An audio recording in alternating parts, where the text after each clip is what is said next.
جانتے ہو اللہ تعالیٰ کس دل کی لاڈلی دعائیں جلد قبول فرماتا ہے اور اس کی کیا حقیقی نشانیاں ہیں؟ تو یاد رکھو کہ جب اللہ کسی کی لاڈلی دعا پر کن کی مہر لگانا چاہتا ہے نا، تو اسے یہ 4 خاص نشانیاں ضرور ظاہر فرماتا ہے۔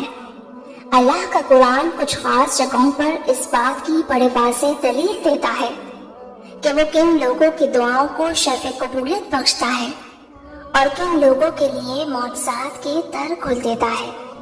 تو یاد رکھنا کہ اللہ تعالیٰ تمہاری دلی دعا تب قبول کرتا ہے جب تم ایک بار اللہ کی رضا میں پوری طرح داخل ہو جاتے ہو اور مکمل طور پر سر تسلیم خم کر دیتے ہو، تو وہ مہربان تمہارے لاڈ اٹھائے گا اور چاہے تمہیں اس رب کا حکم ماننے کے لیے اپنی انا مارنی پڑے، یہ آسان نہیں ہوگا۔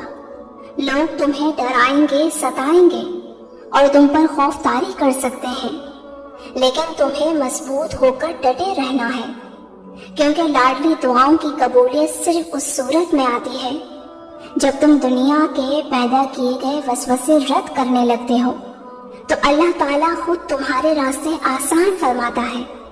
جو تمہارا ہوتا ہے اسے تم تک پہنچا دیا جاتا ہے، اور جو بہتر نہ ہو اس کی دوری پر تمہیں مطمئن کر دیا جاتا ہے۔ تمہارے رب کا قرآن خود تمہیں اشارہ دے رہا ہے، اور برائی کرنے والے اور بھلائی کرنے والے دونوں کا حال اللہ پر روشن ہے۔ اللہ چاہتا تو اس معاملے میں تم سے سختی کرتا، مگر وہ صاحب اختیار ہونے کے ساتھ ساتھ صاحب حکمت بھی ہے، اور اللہ اپنے نور کی طرف جس کی چاہتا ہے رہنمائی فرماتا ہے۔ وہ لوگوں کو مثالوں سے بات سمجھاتا ہے، اور وہ ہر چیز سے بخوبی واقف ہے، اور اس کے نور کی طرف ہدایت پانے والے ان گھروں میں پائے جاتے ہیں جنہیں بلند کرنے کا اور جن میں اللہ کے نام کی یاد کا اللہ نے اذن دیا ہو۔ اور اگر آج تم دعائیں کرتے کرتے تھک چکے ہو اور چاہتے ہو کہ تمہاری دعاؤں میں تاثیر آ جائے، وہ قبولیت کے درجے کو پہنچ جائیں، تو یہ ایک کام ضرور کرنا، اللہ تمہاری ہر دلی دعا قبول فرمائے گا کہ جب بھی تم اللہ سے دعا مانگو تو اللہ کو خوبصورت ناموں سے پکارا کرو۔ ٹوٹا ہوا دل جوڑنا ہونا تو اللہ کو الجبار کہہ کر پکارو۔ اگر اکیلے رہ گئے ہو تو اپنے رب کو الوارث کہہ کر پکارو۔ اگر ماضی کی رنجشوں سے دل گھبرانے لگے تو اللہ کو الغفار کہہ کر پکارو۔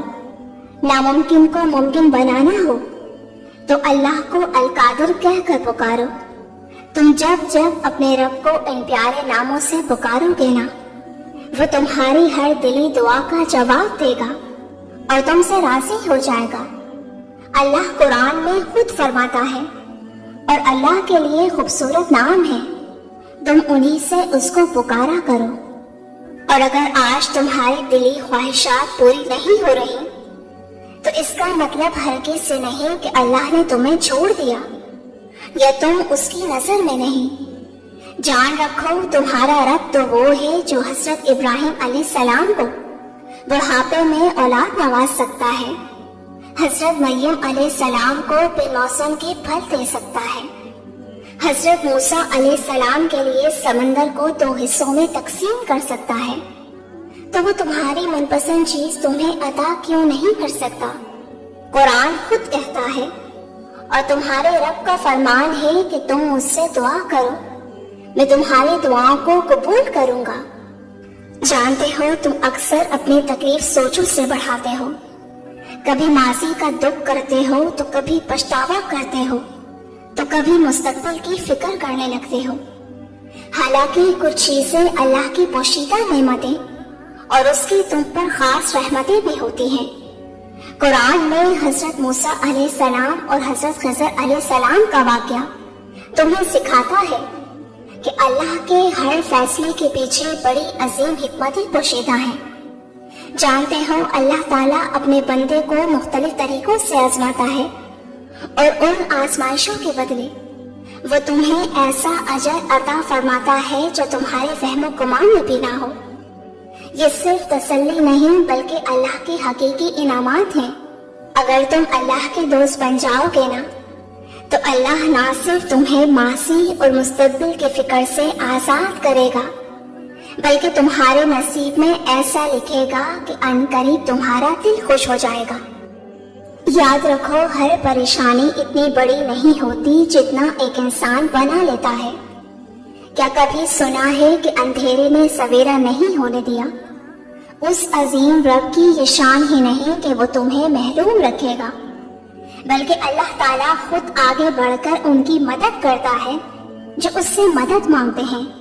قرآن خود کہتا ہے، اور اللہ تمہیں اپنے بخشش اور فضل کی امید دلا رہا ہے، اور وہ بڑا فراخ دست اور دانا ہے، وہ جس سے جو کچھ چاہتا ہے عطا فرماتا ہے، اور وہ بڑی قدرت والا اور بڑا مہربان ہے۔ اور جو کوئی آخرت کی کھیتی چاہتا ہے تو اس کی کھیتی کو ہم بڑھاتے ہیں، اور جو کوئی دنیا کی کھیتی چاہتا ہے تو اسے ہم دنیا ہی میں سے دیتے ہیں۔ اور اگر تم جاننا چاہتے ہو کہ وہ کون خوش نصیب ہیں جن کی لاڈلی دعائیں اللہ بڑی جلد قبول فرماتا ہے اور اس کی کیا حقیقی نشانیاں ہیں، تو سنو، اللہ کے فیصلے پختہ اور اٹل ہوتے ہیں۔ جب اللہ تمہاری قسمتوں کے فیصلے فرماتا ہے تو ایک ساتھ خاص میں ہی کر ڈالتا ہے۔ تو جب تمہارا طرز فکر ایسا ہو کہ تمہیں خیر و شر کے نتائج کا ٹھیک اندازہ ہونے لگے، اور تم اپنی زندگی کی ساری تنگیوں اور تلخیوں کے باوجود اپنے رب کی خوشنودی اور اس کی رضا کی فکر کو مقدم رکھنے لگو، تو برے سے برے حالات میں بھی خوش نصیبی تمہارا مقدم بن جاتی ہے، اور تمہاری دعائیں قبولیت کے بڑے حسین رنگ لے آتی ہیں۔ نبی کریم صلی اللہ علیہ وسلم نے فرمایا، مومن کا معاملہ بھی عجیب ہے، اللہ اس کے حق میں جو بھی فیصلہ کرتا ہے وہ اس کے لیے اچھا ہی ہوتا ہے۔